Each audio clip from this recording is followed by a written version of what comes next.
स्वागत है आपका एक बार फिर से आपके अपने यूट्यूब चैनल कंपटीशन प्रिपरेशन पे। आई होप आप सारे बहुत अच्छे होंगे और दिवाली में रिफ्रेश होने के बाद फिर से पढ़ाई की तरफ बढ़ रहे होंगे, पढ़ाई स्टार्ट करने वाले होंगे। देखो, रिफ्रेशमेंट भी बहुत ज़्यादा ज़रूरी होता है क्योंकि हम पढ़ते पढ़ते माइंड हमारा थक जाता है और जब रिफ्रेश हो जाते हैं तो फिर नई एनर्जी, नए जोश के साथ हम फिर से पढ़ते हैं और आउटपुट हमारा बेटर होता है। आज की वीडियो का टॉपिक ये होगा कि CHSL टीयर 1 के जो CHSL 2020 एग्जाम होता है उसके टीयर 1 के मार्क्स आ चुके हैं। ठीक है, अब इसमें सबसे ज़्यादा डाउट्स उन लोगों के होते हैं कि जो लोग टीयर 1 क्वालिफाई कर गए हैं और मार्क्स बाउंड्री पे हैं। बाउंड्री इन द सेंस कि नॉर्मलाइज मार्क्स अभी आए हैं, तो अभी पता चला है कि उनके नॉर्मलाइजेशन में कितने मार्क्स बढ़े हैं और उनको मिनिमम कितने नंबर लाने होंगे ताकि टीयर 2 में वो अच्छा परफॉर्म करके एक नौकरी ले लें। दूसरी सबसे इंपॉर्टेंट चीज़, उन लोगों के डाउट जिनका कट ऑफ से 10-20 नंबर ज़्यादा है, उनको लग रहा है, कोई कह रहा है उनका हो जाएगा, कोई कह रहा है नहीं हो जाएगा, तो वो लोग सबसे ज़्यादा डाउट में रहते हैं कि टीयर 2 की तैयारी करें और करें या ना करें, और इसी में वो अपना टाइम वेस्ट कर देते हैं। आपको पता होगा कि टीयर 2 का एग्ज़ाम में आपके टाइम है अभी, है ना, जो आपका डिस्क्रिप्टिव एग्ज़ाम होगा उसमें टाइम है, तो जितना टाइम आपको मिला है वो मोर देन एनफ है आपके डिस्क्रिप्टिव प्रिपरेशन के लिए। और डिस्क्रिप्टिव के लिए कुछ इतना नहीं पढ़ना होता, लेकिन ऐसा बिल्कुल नहीं कह सकते कि बिना तैयारी के साथ आप बहुत अच्छे नंबर ला सकते हैं। कई बार लोग कहते हैं जिनके नंबर नहीं आते या जिनके आ जाते हैं वो कहते हैं लक बेस्ड है। मैं मानता हूँ थोड़ी बहुत चीज़ें लक बेस्ड है, लेकिन हमें अपना 100% देना चाहिए क्योंकि लक फेवर्स द ब्रेव। ठीक है, अब हम इस वीडियो में बात करने वाले हैं सारी चीज़ों पे कि अगर आपके कट ऑफ से इतने नंबर ज़्यादा हैं तो आपको तैयारी करनी चाहिए या नहीं, अगर कट ऑफ से थोड़े 10-20 नंबर ज़्यादा हैं तो करनी चाहिए या नहीं, तैयारी किस तरह से करें, सोर्सेज क्या रखें, मतलब रिसोर्सेज हमारे क्या हों, कैसे लिखना होता है। क्योंकि मैंने 3 बार टीयर 3 दिया है, तो 65 और 75 मेरा हाईएस्ट CGL में था और 65 भी CGL में ही था हाईएस्ट। ठीक है, तो आई होप कि मतलब आप लोगों को सारी बातें समझ में आ जाएंगे। देखिए सबसे पहले जिनके मार्क्स बाउंड्री पे हैं या 1-2 नंबर 4 नंबर ज़्यादा है, सबसे पहले मैं आपको एक चीज़ बताता हूँ कि हर परीक्षा, जो भी आप परीक्षा देते हो, जिसके लिए आप तैयारी करते हो, वो नौकरी लेने के लिए नहीं होती है ना। कुछ परीक्षाएं एक्सपीरियंस गेन करने के लिए होती हैं और कुछ परीक्षाएं आपको कुछ सिखाने के लिए होती है। लाइक आपने 10th का एग्ज़ाम जब दिया था या 12th का एग्ज़ाम दिया था, क्या उससे नौकरी मिली? नहीं ना। अगर 10th में आपके 65 आते या 62%, तो उससे आपकी ज़िंदगी में कोई फ़र्क पड़ता नहीं ना। तो कुछ परीक्षाएं ऐसी होती हैं जिसके लिए आपको अपना 100% देना ही चाहिए, उससे ज़रूरी नहीं कि नौकरी मिल जाए। और अगर आपकी लक अच्छी हुई, आप बहुत अच्छा परफॉर्म कर देते हैं, ऑप्टिमिस्टिक होना बहुत ज़्यादा मेरे हिसाब से सही नहीं है, लेकिन आपको अगर SSC ने मौका दिया है टीयर 2 में अपेयर होने का, तो आप अच्छे से उसके लिए तैयारी करें। राइट, आपको बिना ये सोचे मेरा होगा नहीं होगा, पहले आप ये मान लो कि आपका नहीं होगा, लेकिन आप ये देख लो ना कि आप अगर अपना 100% देते हो तो टीयर 2 में कितने मैक्सिमम मार्क्स पा सकते हो, और आप अगले साल के लिए ये देख सकते हो कि मैंने अपना 100% दिया, टीयर 2 में मेरे इतने रहे और मैं सिलेक्शन से इतने कम नंबर से चूक गया। उससे क्या होता है, आपको ये पता होता है, मान लो आपकी 215 कट ऑफ जाती है फाइनल और आप मेहनत करके आप बाउंड्री पे अभी हैं और 80 नंबर टीयर 3 में लाके आप मान लो आप 211 पहुंच जाते हो, 215 कट ऑफ गए 211, तो आपको ये हो जाएगा ना कि आप में कॉन्फिडेंस जो लेवल आपका गिरा हुआ है वो यहाँ पहुंच जाएगा कि आपने जब मेहनत करी 100% देके आप वहां तक पहुंचे हैं।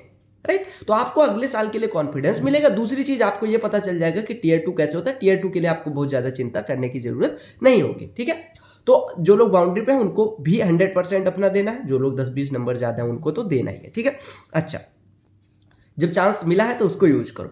अब जिनके 10-20 नंबर ज़्यादा है कट ऑफ से, एक्चुअली जुकाम हो रखा है इस वजह से थोड़ा रुक रुक के बोलना पड़ रहा है, जिनके 10-20 नंबर ज़्यादा है कट ऑफ से, उनको क्या करना चाहिए? देखो, आपको अपना 100% देना है। अब आप मान लो आपके 160 है, राइट, अभी हमें नहीं पता कि टीयर 2 का टॉपिक कैसा होगा, उसमें नंबर कैसे होंगे, उसमें एवरेज मार्किंग कितनी होगी, उसमें किस लैंग्वेज में लिखने वाले को ज़्यादा नंबर मिलेंगे, किस लैंग्वेज, हमें कुछ नहीं पता। हमें बस ये पता है कि हमारा टीयर 2 का एग्जाम है, हमें अपना 100% देना है, हमें नौकरी किसी हालत में लेनी है, यानी हमें मैक्सिमम टीयर 2 का स्कोर लाना है।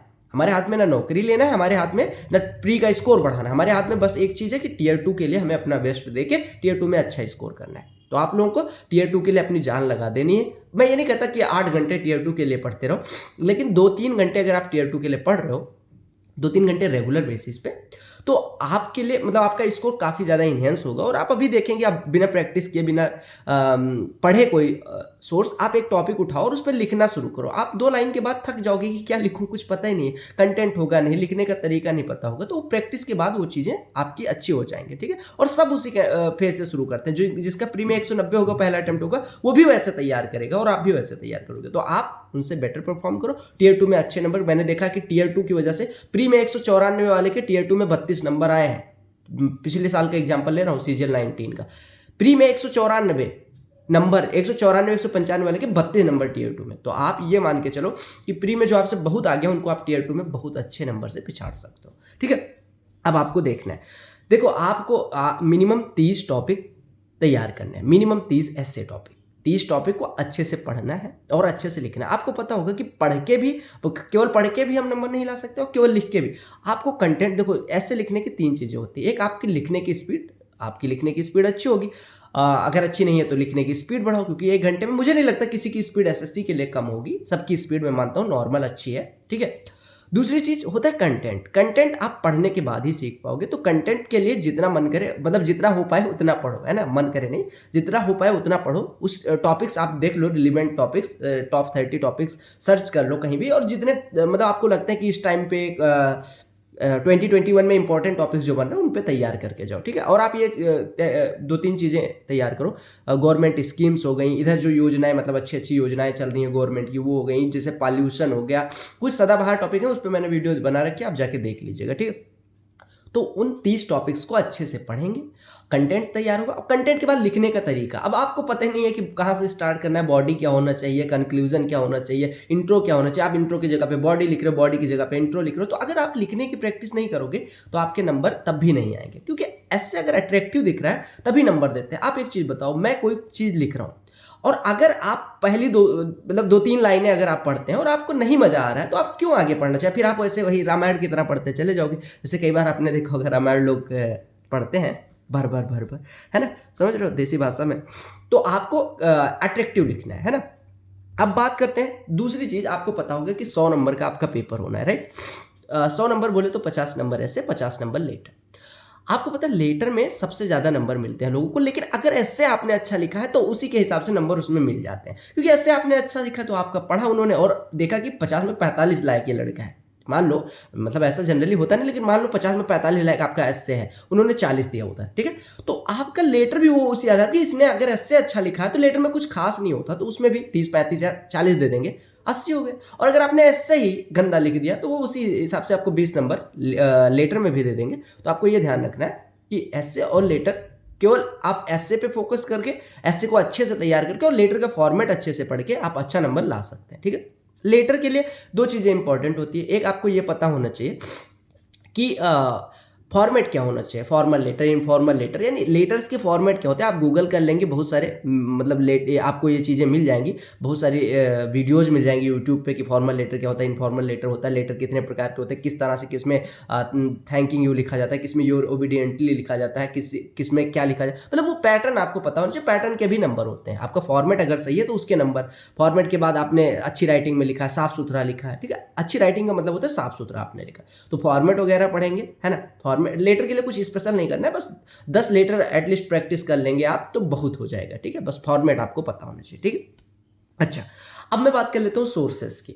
अगर मैं इंग्लिश भाषा में बात करूँ, अंग्रेजी भाषा में जो लोग लिखने जा रहे हैं उनके लिए बात करूँ, तो मैंने जो करा था अरिहंत 151 एसेज, उसमें 151 एसे है। मुझे नहीं लगता कि सारे एसेज पढ़ने की ज़रूरत भी है। उसमें कुछ ऐसे हैं जो सदाबहार है, लाइक पॉल्यूशन हो गया, वाटर पॉल्यूशन हो गया, वुमेन एम्पावरमेंट हो गया, है ना, इस तरह के कुछ, यूथनेसिया हो गया, कुछ ऐसे टॉपिक्स हैं जो सदाबहार हैं, जो हर बार आने की संभावना होती है ना। तो गरीबी हटाओ आज भी थी, गरीबी हटाओ कल भी हो, गरीबी हटाओ रहेगी भी। तो गरीबी ऐसे कुछ एक ऐसे टॉपिक्स होते हैं जो सदाबहार होते हैं, वो कभी भी आ सकते हैं, तो उससे आपको कंटेंट भी मिल जाएगा, है ना। तो अरिहंत 151 एसेज। और जो दूसरी चीज़ मैं फॉलो करता था वो दृष्टि आईएएस की वेबसाइट में, पर्टिकुलर टॉपिक, जैसे मान लो वुमेन एम्पावरमेंट, दृष्टि आईएएस लिख के मैंने गूगल कर लिया, तो वहाँ पे दृष्टि के जो ब्लॉग्स होते थे वो मिल जाते थे, वहाँ से आप पढ़ सकते हैं। उनके एसेज होते हैं 500 वर्ड, 1000 वर्ड में। तो आप ज़्यादा वर्ड पढ़ के कम वर्ड में लिखने की आदत डालो। ऐसे आईएएस के लिए ज़्यादा वर्ड में होता है, तो वहाँ से आपको अच्छी अच्छी लाइनें मिलेंगी, अच्छी अच्छी चीज़ें जो आपको अच्छी लगें वो नोट करते चलो और लिखते चलो, फिर उसको रिवाइज करके फिर आप लिखो, ठीक है।